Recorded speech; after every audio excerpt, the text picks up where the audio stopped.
Every year, on February 14th, the world is painted in hues of red and pink.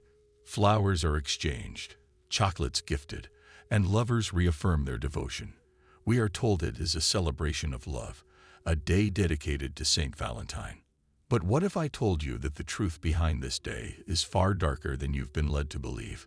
That beneath the surface of this modern celebration of romance lies an ancient festival of blood, sacrifice, and forbidden rites, a tradition so shrouded in mystery that its origins have been deliberately obscured.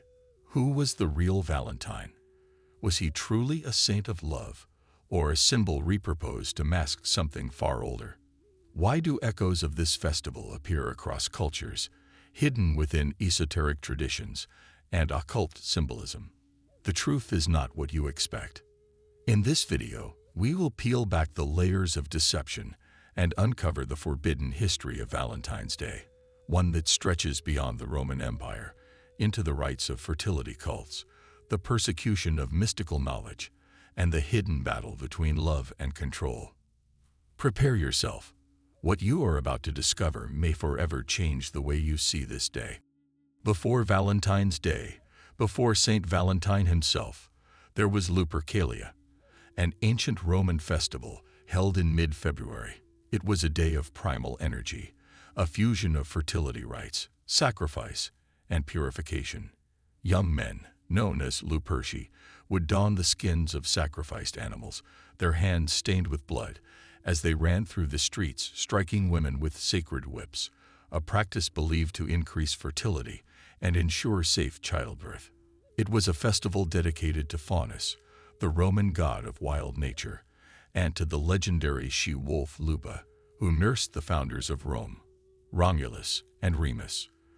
The event was a celebration of life's raw, untamed forces, untouched by the moral constraints of later civilizations. But something changed. Enter Saint Valentine, or rather, the many Valentines, for history records multiple figures bearing the name, each with a tale shrouded in myth and martyrdom. The most famous legend tells of a priest in 3rd century Rome who defied Emperor Claudius Avia's decree banning marriages for young soldiers. The emperor believed that single men made better warriors, free of emotional ties. But Valentine saw love as something sacred, beyond the reach of earthly rulers. He performed secret marriages, a crime that led to his arrest and execution. But was Valentine truly a martyr of love, or was there a deeper, more mystical significance to his defiance?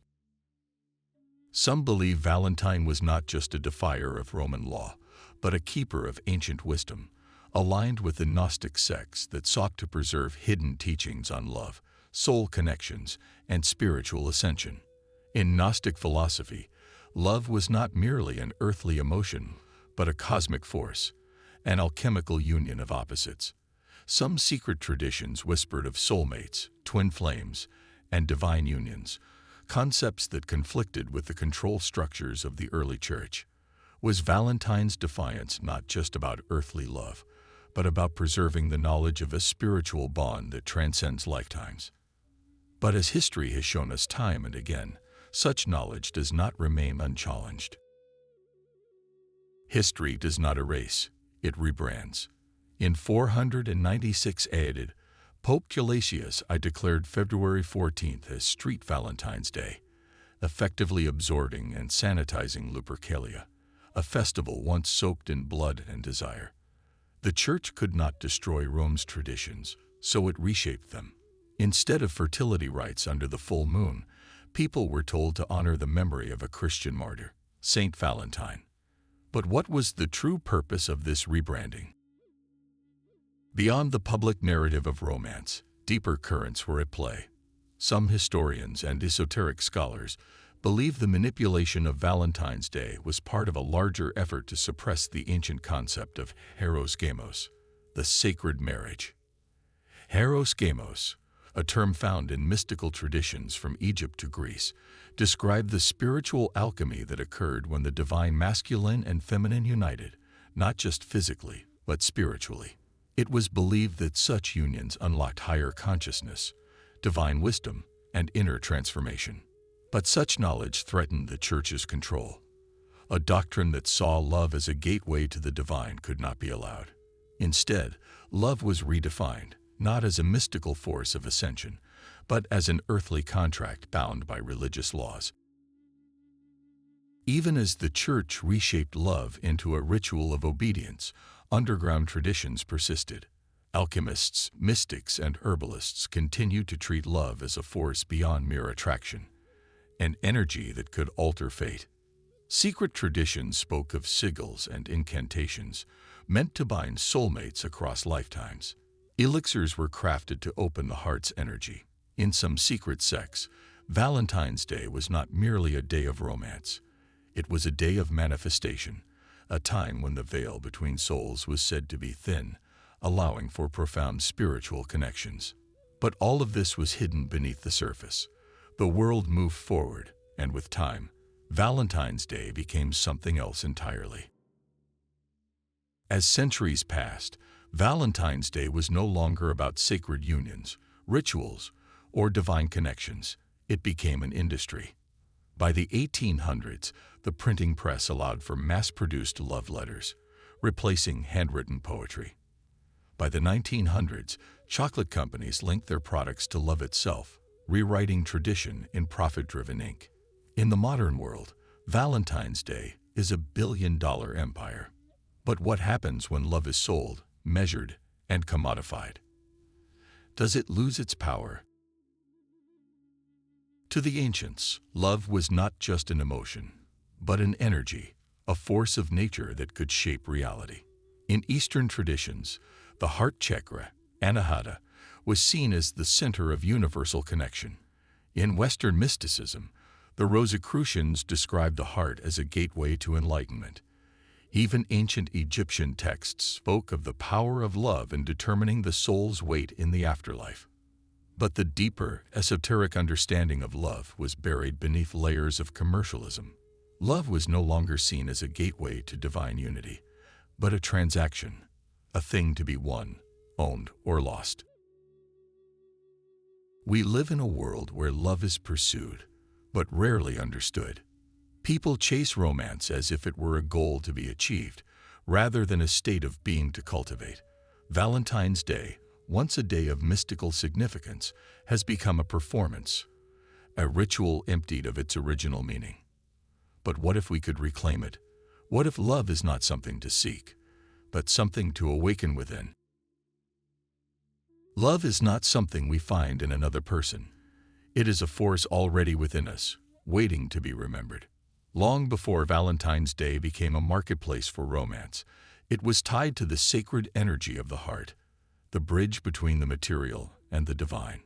If we wish to reclaim its lost wisdom, we must return to the true essence of love. So how do we do this? One of the most powerful methods is the heart-centered meditation, an ancient practice designed to activate the heart's energy and awaken divine love. Here's how you do it. Sit in a quiet place, spine straight, eyes closed.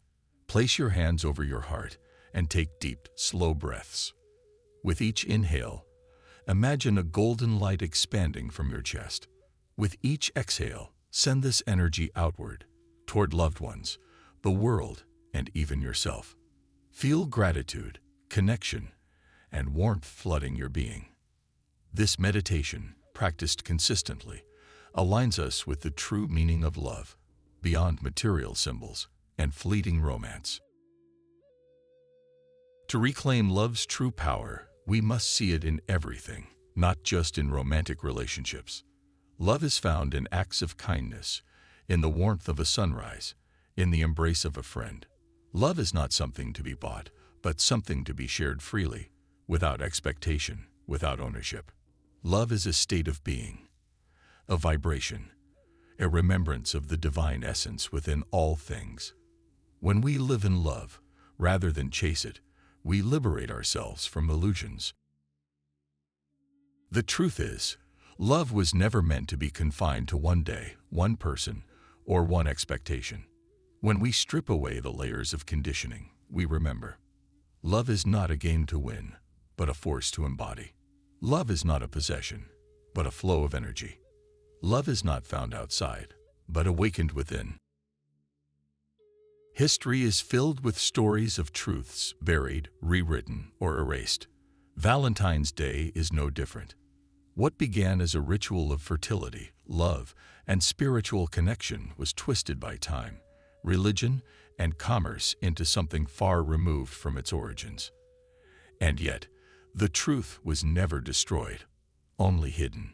It waits, like an ancient manuscript, for those willing to seek beyond the illusions. In a world that sells love as a product, to truly love, without conditions, without possession, without illusions, is an act of rebellion. To reject the commercialization of love is to reclaim its sacred power. To see love beyond romance is to embrace its infinite potential. To honor love as energy, connection, and truth is to walk the path of the ancients. This is not a history that will be taught in schools or broadcast in advertisements, because real love cannot be owned, only lived. So now, I ask you, will you continue to celebrate the illusion, or will you seek the truth? Because love, real love, was never about one day. It was always about awakening to what has been within you all along. If this truth resonates with you, share it so that more may awaken. If this wisdom calls to you, embrace it so that love may be freed from illusion. And if you are ready to step beyond the veil, the real journey begins now.